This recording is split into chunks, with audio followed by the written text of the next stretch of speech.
Imaginemos por un momento que el universo perdiera su pudor cósmico. O sea, ¿qué pasaría si el tejido del espacio-tiempo se despojara de sus velos oscuros y dejara al descubierto sus monstruos más aterradores frente a la mirada de cualquiera? Mm, Estaríamos hablando de lugares donde la física sencillamente enloquece.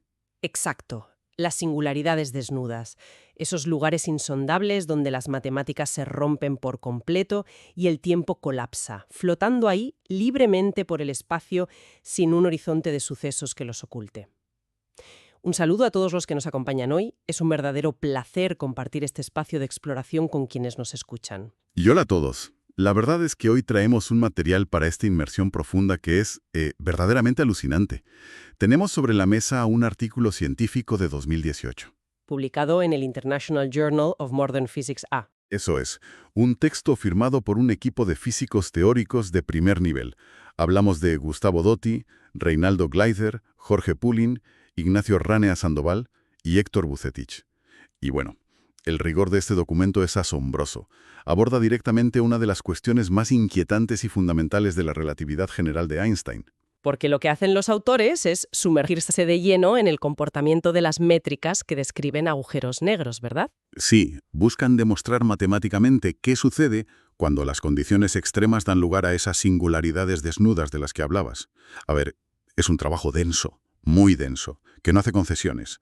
Busca entender si el universo permite o prohíbe la existencia de lugares de densidad infinita expuestos a la vista del resto del cosmos. Y la misión de nuestro recorrido de hoy es explorar minuciosamente la famosa conjetura de la censura cósmica de Roger Penrose. O sea, queremos entender cómo las propias matemáticas de la teoría de Einstein parecen actuar como un mecanismo de autodefensa. Como si el universo intentara protegerse a sí mismo. Justo eso, demostrando que estos monstruos teóricos son intrínsecamente inestables. Así que, vale, vamos a desgranar esto. Porque para entender cómo el universo se cura a sí mismo, primero tenemos que asomarnos a la enfermedad. Hablemos de ese zoológico de agujeros negros imposibles y del origen de todo este conflicto. Pues para situar el debate, el artículo toma las métricas clásicas de la relatividad general que ya todos en este ámbito conocemos de sobra. Schwarzschild, Reisner-Nordström y Kerr. Pero claro, no se quedan en los parámetros convencionales. ¿Qué va? El conflicto matemático y físico estalla cuando los autores deciden llevar estas ecuaciones mucho más allá de cualquier límite lógico. Empujan la teoría al extremo absoluto. Sí, al límite de ruptura. Ahí es donde arranca la verdadera locura. Porque todos sabemos cómo funciona un agujero negro de Schwarzschild convencional. Pero, ¿qué pasa si, basándonos puramente en las matemáticas, decidimos que la masa de ese agujero negro es negativa? Que ya de por sí es un concepto antimaterial tremendo. Totalmente. ¿O qué ocurre en la métrica de Reisner-Nordström si forzamos la carga eléctrica para que sea muchísimo mayor que la masa, creando un objeto súper extremo? Y en el caso de Kerr, ¿qué sucede si la rotación es tan bestial, tan descontrolada, que el momento angular supera con creces el cuadrado de la masa? El resultado directo de forzar esas ecuaciones así es que el horizonte de sucesos sencillamente deja de existir. Esa frontera de no retorno desaparece y la singularidad queda completamente expuesta. Y esto plantea una pregunta importante. A ver, cuéntame. Yo como físico me pregunto cuál es la utilidad física real de dedicar tanto esfuerzo a este documento. Porque jugar con masas negativas o postular agujeros negros con una rotación súper extrema e inalcanzable, bueno, parece un simple ejercicio de gimnasia matemática. Ya, entiendo por dónde vas. Claro, sabemos perfectamente por las observaciones empíricas que la materia razonable que evoluciona en nuestro universo no forma estas anomalías. Nadie ha detectado jamás una masa negativa. Por lo tanto, destinar un análisis tan sumamente profundo a objetos abstractos que ni siquiera pueden formarse mediante un colapso gravitacional físico. Podría considerarse una pérdida de tiempo. Exactamente. Una pérdida de tiempo teórica. Pues a mí como investigadora lo que me vuela la cabeza de los autores aquí es precisamente su enfoque filosófico. Entiendo perfectamente que parezca que estamos calculando la aerodinámica de los unicornios, Eso es una buena analogía. pero para comprobar la verdadera robustez de una estructura teórica tan masiva como la relatividad general, no basta comprobarla en situaciones cotidianas o astrofísicas normales. Hay que llevar el motor al límite absoluto de revoluciones para ver por dónde revienta. Ya, forzar el sistema para ver sus costuras. Eso es. Y lo que este texto defiende es que la gravedad misma se encarga de la censura cósmica. El artículo demuestra que sin necesidad de inventar leyes externas o física cuántica nueva, la propia teoría destruye estas aberraciones mediante perturbaciones lineales. Es literalmente el universo diciendo que no va a permitir que esto exista. Bueno, esa es su tesis central. Y para probar esa supuesta autodefensa, los autores se meten de lleno en el abismo del primer caso imposible, la métrica de Schwarzschild con masa negativa. Y lo hacen evaluando su comportamiento frente a perturbaciones gravitacionales lineales de tipo escalar. Las llamadas perturbaciones pares. Correcto. Y el número de este análisis pasa, de forma inevitable, por la ecuación de Zerilli. Claro, porque en lugar de lidiar con las ecuaciones de campo completas en toda su gloria tridimensional, que sería un infierno, la ecuación de Zerilli reduce el problema de las perturbaciones a una ecuación de ondas unidimensional con un potencial efectivo, al que llaman V sub z. Sí, es una forma muy elegante de evaluar si el operador asociado, que hace las veces de hamiltoniano, admite estados de energía negativa. Exacto. Si admite esa energía negativa, la perturbación no oscila pacíficamente, sino que crece exponencialmente en el tiempo. O sea, intentando llevar esto a algo tangible para quienes nos escuchan, imaginemos el tejido del espacio-tiempo alrededor de esta masa negativa como una inmensa campana de metal. Vale, me gusta la imagen. Las perturbaciones gravitacionales serían como golpear esa campana con un martillo. Si la campana es estable, el metal vibra, el sonido resuena un poco, y luego la energía simplemente se disipa. Pero si el hamiltoniano admite energía negativa, al golpear la campana, la vibración se alimenta a sí misma, resuena exponencialmente, cada vez con más furia, hasta que la propia vibración hace saltar el metal en 1000 pedazos. A ver, la imagen del metal rompiéndose ilustra bien el concepto de inestabilidad, pero al revisar las matemáticas subyacentes afloran problemas serios. Y aquí lanzo una fuerte crítica a los artificios que emplea el documento, porque el análisis dista mucho de ser tan natural como golpear una campana. ¿Por qué lo dices? Porque para que la ecuación de Zerilli funcione en este espacio tan aberrante, los autores recurren a la coordenada radial tortuga. Esta coordenada mapea la región que nos interesa en un semieje positivo. Y el primer gran obstáculo es que en ese semieje, al acercarnos al origen, el potencial de Zerilli diverge radicalmente hacia el infinito negativo. Ya, se rompe por completo la suavidad matemática de la función. Y la cosa no termina ahí. La propia función de Zerilli contiene un polo de segundo orden. Uf, tela. Presenta una singularidad matemática explícita en un punto que denominan R sub S. La consecuencia directa en física y matemática es devastadora. Debido a ese polo, la función no pertenece al espacio de Hilbert estándar, el famoso espacio L cuadrado, que es absolutamente fundamental para que el formalismo funcione. Claro, y sin eso no tienes una base sólida. Como resultado, el hamiltoniano no es un operador autoadjunto. Y en mecánica cuántica o en física matemática clásica, sin un operador autoadjunto no tienes valores propios reales, y la física sencillamente pierde el sentido. ¿Y entonces cómo solucionan los autores este desastre? Cada para forzar a las funciones a encajar dentro del espacio L cuadrado y obligar al hamiltoniano a hacer autoadjunto. Sinceramente, visto desde fuera, parece un truco contorsionista excesivamente enrevesado. Una manipulación forzada simplemente para salvar el papel y poder concluir que la perturbación crece. Aquí es donde la cosa se pone realmente interesante. A primera vista, estoy de acuerdo en que ese operador de entrelazamiento parece un parche descarado, un truco de magia para barrer el infinito debajo de la alfombra. Pero si escarbamos en los fundamentos que presentan, resulta ser una exigencia rigurosamente dictada por la física. ¿Una exigencia física? ¿Rizar el rizo de esa manera? Sí. El documento argumenta de manera impecable que las condiciones de contorno elegidas son las únicas motivadas físicamente. ¿Por qué necesitan esa camisa de fuerza matemática? Porque es la única manera de garantizar que la energía total de la perturbación se mantenga finita. Si no utilizas ese operador para domesticar el polo de segundo orden, las correcciones de primer orden a la métrica divergen caóticamente. Y terminas haciendo cálculos sobre una geometría inservible. Exacto, sobre una geometría que ya no significa nada. Al aplicar el operador de entrelazamiento construyen un marco donde la física sigue teniendo sentido, y ahí, de forma innegable, demuestran que la masa negativa genera estados ligados inestables. La inestabilidad no es un artefacto del truco, El truco es lo que nos permite ver la inestabilidad real. Es de energía finita. Me alegra que me lo concedas. Pero el terreno se vuelve muchísimo más resbaladizo cuando el documento avanza hacia el siguiente monstruo. La rotación descontrolada. Los agujeros negros superextremos.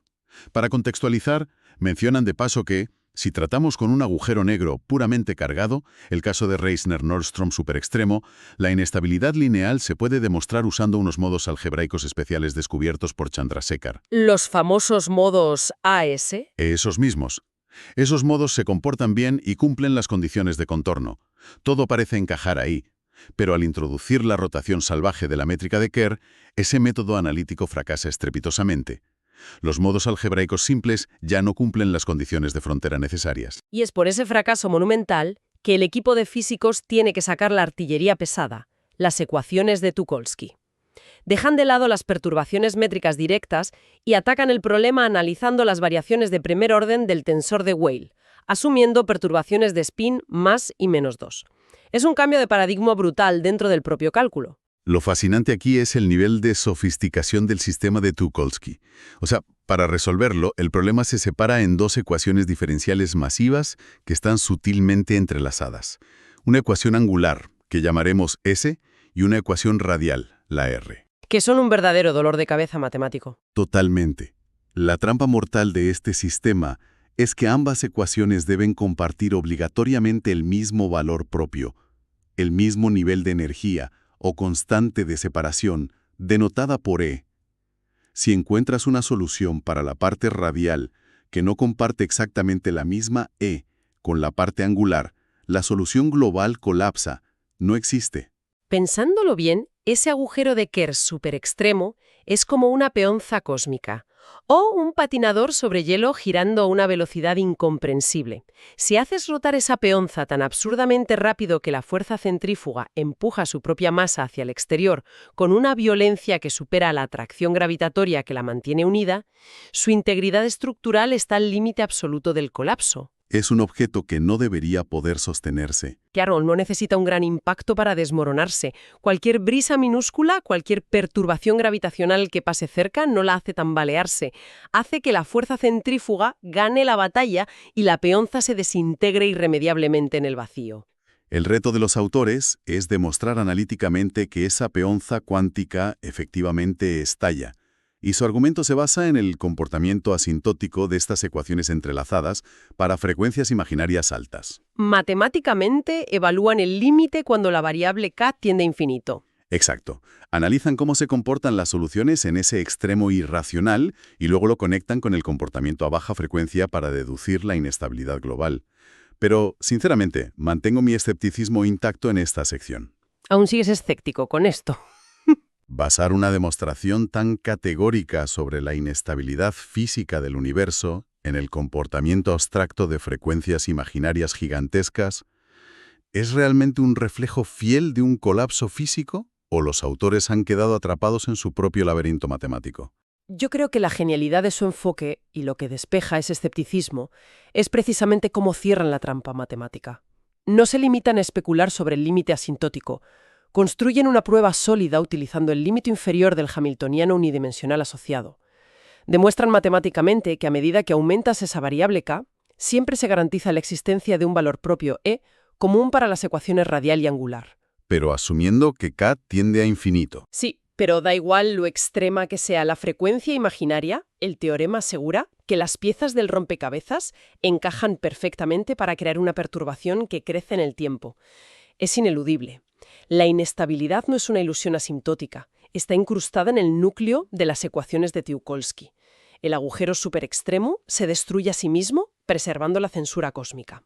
Y justo cuando parece que el recorrido del artículo termina aquí, habiendo barrido del cosmos las masas negativas y las rotaciones superextremas, llega el giro argumental definitivo, el clímax absoluto de esta investigación. Dejamos atrás las quimeras imposibles y nos adentramos en el territorio de lo real. Los agujeros negros subextremos. Madre mía, esta es la mejor parte. Los agujeros de Kerr estándar, con una rotación inferior a su masa. El tipo de colosos astrofísicos que sabemos con absoluta certeza que orbitan en el centro de las galaxias. Hay que asimilar bien esta revelación para quienes nos escuchan, porque cambia las reglas del juego por completo. Resulta que exactamente el mismo engranaje matemático complejo, empleado para destruir el agujero de Kerr superextremo, sirve para demostrar algo aterrador sobre los agujeros negros normales. Es una pasada. Demuestra que la región estacionaria interior, el espacio que se encuentra más allá del horizonte interno o horizonte de Cauchy de un agujero de Kerr superextremo, también es linealmente inestable. Y el texto menciona que trabajos preliminares indican que esta misma catástrofe analítica ocurre en el interior de los agujeros negros de Reisner-Nordström. Si conectamos esto con el panorama general, me veo obligado de deponer mi postura puramente crítica ante la inmensa magnitud de este hallazgo. Esto trastoca los cimientos de la astrofísica teórica.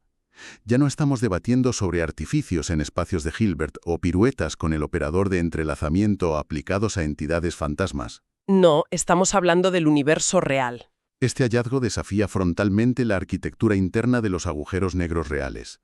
La física clásica siempre nos había sugerido que tras cruzar el horizonte de sucesos exterior y penetrar más allá del horizonte interno, podría existir una región estacionaria, una especie de ojo del huracán antes de enfrentarse a la singularidad real. Lo que este artículo pone sobre la mesa es que ese supuesto refugio interior está intrínsecamente predispuesto al colapso descontrolado ante la menor alteración. Entonces, ¿qué significa todo esto a nivel fundamental? Significa que este profundo análisis nos deja dos herencias colosales. Por un lado, actúa como un escudo cósmico implacable. Las matemáticas certifican que la relatividad general protege la cordura del universo exterior. Prohíbe tajantemente la existencia de las singularidades desnudas, confirmando la conjetura de la censura cósmica. Los monstruos no pueden caminar libremente bajo la luz de las estrellas. Una gran noticia para nuestra tranquilidad cósmica. Desde luego. Pero, por otro lado, es una sentencia aterradora sobre lo que ocurre tras la cortina. Nos advierte que, una vez superada la frontera del observable, en el abismo profundo de un agujero negro rotatorio estándar, reina una inestabilidad absoluta. El interior es un entorno sumamente volátil. Sobre la hidrodinámica del espacio-tiempo y la naturaleza de estos objetos celestes. Y considerando la densidad de los conceptos que hemos atravesado, creo que la mejor forma de consolidar esta exploración es repasar de manera nítida los pilares que sostienen este trabajo. Sin duda. Es el momento de aterrizar las conclusiones principales para todos los que los acompañan. La primera gran lección, indiscutible, tras revisar el comportamiento de estas métricas llevadas al límite, es que las singularidades desnudas surgidas por masa negativa, carga extrema o rotación extrema son frágiles por naturaleza. Son entidades inherentemente inestables bajo perturbaciones gravitacionales lineales. Exacto. Esto otorga un respaldo matemático formidable a la conjetura de la censura cósmica. El universo tiene mecanismos internos para evitar exhibir sus singularidades. La segunda lección es profundamente metodológica y, diría yo, un testimonio del ingenio humano. Las herramientas matemáticas necesarias para probar estas inestabilidades, desde adaptar la ecuación de Cerilli para sortear polos de segundo orden, hasta domar las variaciones del tensor de Weyl con las ecuaciones de Teukolsky, requieren un nivel de precisión asombroso. Y creatividad matemática. Sí. Forzar estas funciones a habitar espacios matemáticos válidos requiere operadores especiales como el operador de entrelazamiento.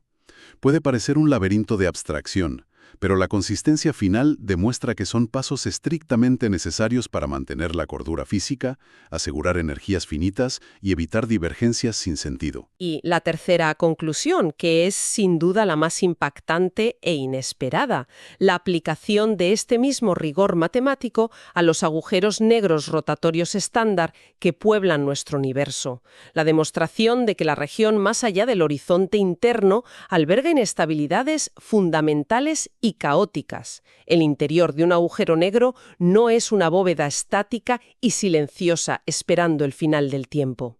Ha sido un análisis sumamente exigente que nos ha obligado a mirar fijamente las fisuras de las ecuaciones de campo. Las implicaciones que todo esto tiene para el futuro de la física teórica y nuestra comprensión del colapso gravitacional apenas están comenzando a vislumbrarse. Y por ello queremos enviar un agradecimiento inmenso a quienes nos han acompañado a lo largo de este viaje tan profundo. Desgranar la topología del espacio-tiempo y enfrentarse a las matemáticas de lo imposible es un desafío inmenso, y valoramos profundamente el tiempo que dedican a explorar estas fronteras con nosotros.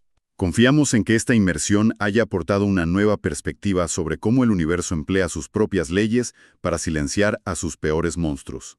Antes de cerrar definitivamente este recorrido, hay una reflexión que emana directamente de esa última gran revelación y que merece quedar suspendida en el aire.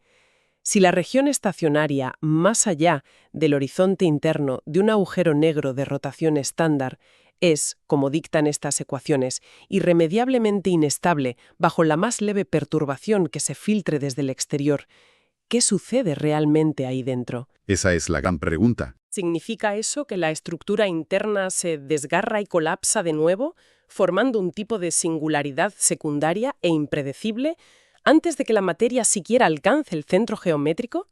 ¿Existe verdaderamente algún espacio dentro de un agujero negro que se pueda llamar interior? ¿O es ese núcleo una tormenta cuántica perpetua? Un tejido de espacio-tiempo destrozándose y rehaciéndose a sí mismo eternamente en la oscuridad absoluta. Es un abismo fascinante sobre el que reflexionar. Gracias por acompañarnos y hasta la próxima inmersión profunda.